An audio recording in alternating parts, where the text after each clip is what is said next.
کیا کروں کہ میری دعائیں قبول ہوں؟ میں جتنا مخلص ہوتا چلا جاؤں گا اتنا ہی میری دعائیں قبول ہوتی چلی جائیں گی۔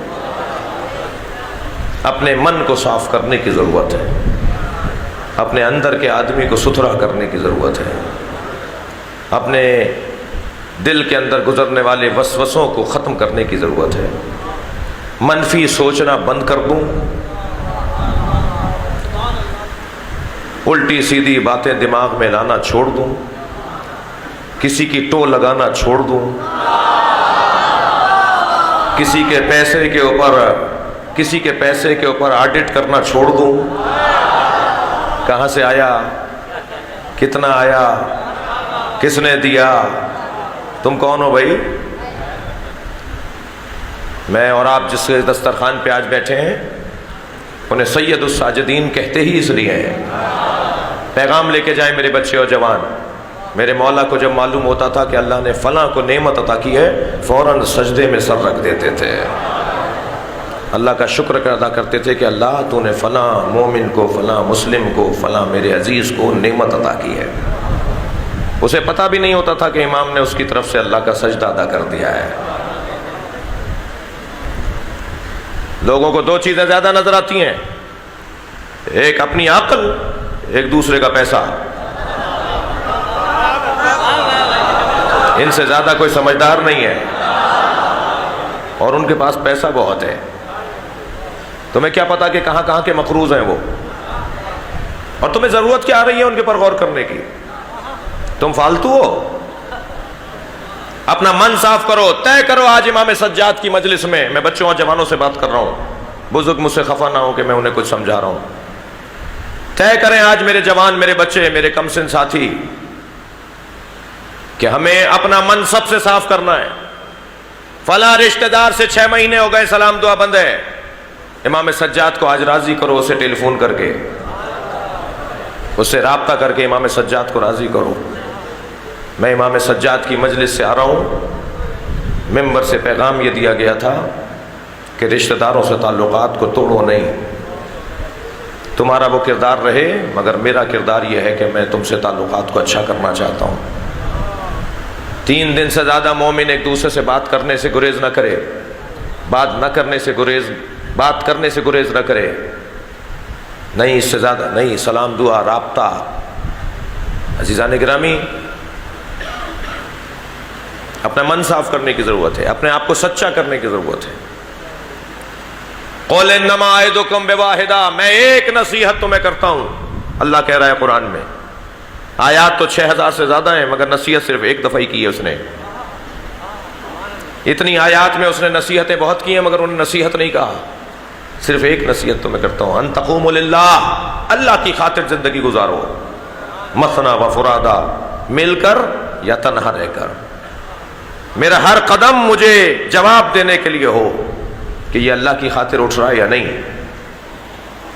بہت ساری چیزیں اپنے گھر میں سجانے کی ہوتی ہیں، اچھے مناظر آپ توغرے بنا کر لگاتے ہیں، قرآن کی اس آیت کو بھی خوش خطی میں لکھوائیے، بڑے فریم میں اسے اچھے فریم میں کر کے اپنے گھر میں لگائیے۔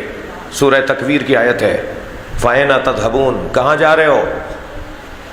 پوری آیت ہے یہ، کہاں جا رہے ہو؟ سورہ تکویر کی آیت، کہاں جا رہے ہو؟ اسے بڑا بڑا کروا کے اپنے گھر میں لگائیے، آتے جاتے آیت ہم سے کہے گی کہاں جا رہے ہو؟ اگر جانے کا جواب ہے تو جاؤ، ورنہ کہاں جا رہے ہو؟ تمہارے پاس جواب ہی نہیں ہے جانے کا، کیوں جا رہے ہو، کہاں جا رہے ہو؟ البتہ گھروں میں لگانے سے پہلے امام بارگاہوں میں کہ جہاں مسجد برابر میں ہے وہاں اس آیت کو لگانے کی زیادہ ضرورت ہے، اس لیے کہ فاتحہ کے لیے جب گھر جا رہے ہوتے ہیں اور مؤذن اذان کہہ رہا ہوتا ہے تو قرآن پکار کے کہہ رہا ہے کہاں جا رہے ہو؟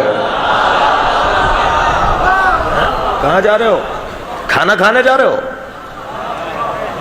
یہ جواب دو گے اللہ کو کہ کھانا کھانے جا رہے ہیں؟ مؤذن پکار کر کہہ رہا ہے حی علی الصلاۃ، مسجد خالی ہو رہی ہے۔ کل میرے دوست کہہ رہے تھے کہ شاید میں کسی سے خفا ہوں، میں کسی سے خفا نہیں ہوں، میں اپنے آپ سے خفا ہوں، میرے سینے میں آگ لگی ہوئی ہے۔ پیواڑ کی پہاڑی سے لے کے کراچی کے ساحل تک اپنی قوم کے مسائل کو دیکھ رہا ہوں. ہم کن الجھنوں کا شکار ہیں اور کن مسائل کی وجہ سے تشیع کی تصویر بگاڑنے کا سبب بعض لوگ بن رہے ہیں. میں تشیع کی تصویر کو بگاڑوں گا تو مجھے کہاں کہاں جواب دینا ہوگا.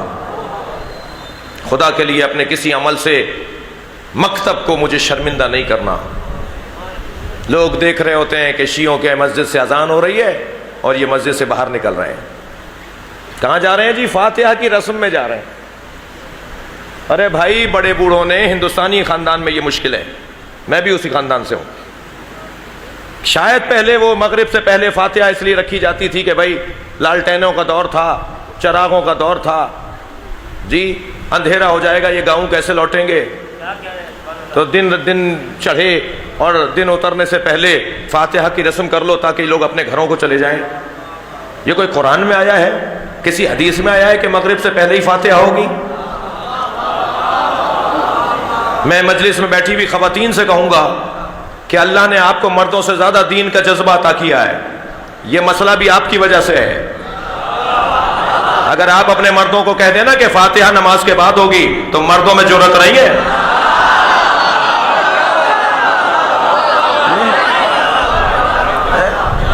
خدا کے لیے میں خواتین سے مخاطب ہوں، میرے سیدھے ہاتھ کی طرف زیادہ بیٹھی ہوئی ہیں جی، کہ آپ ذرا یہ رسم تبدیل کروائیے اپنے گھروں میں.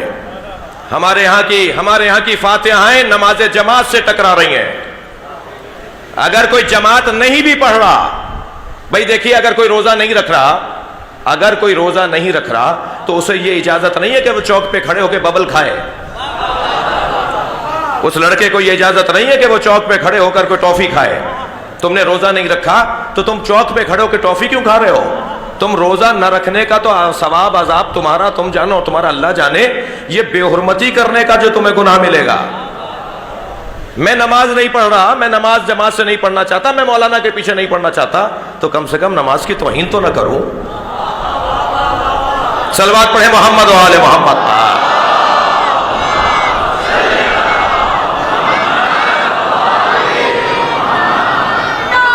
خلوص، خالصانہ انداز سے مجھے اپنے دل کو صاف کرنا ہے، اپنے من کو صاف کرنا ہے. چھوڑ دیں لوگوں کی باتیں، کیسے چلتے ہیں یہ، کیسے چل رہے ہیں، کیسے ہنس رہے ہیں. تبصرے، باتیں، فضولیات، گناہ علیحدہ، غیبت علیحدہ، تہمت علیحدہ، وقت کا زیان علیحدہ. ثواب ایک رکعت کا بھی نہیں، اور گناہ جو ہے وہ مسلسل. اپنے آپ کو سچا کرنے کی ضرورت ہے.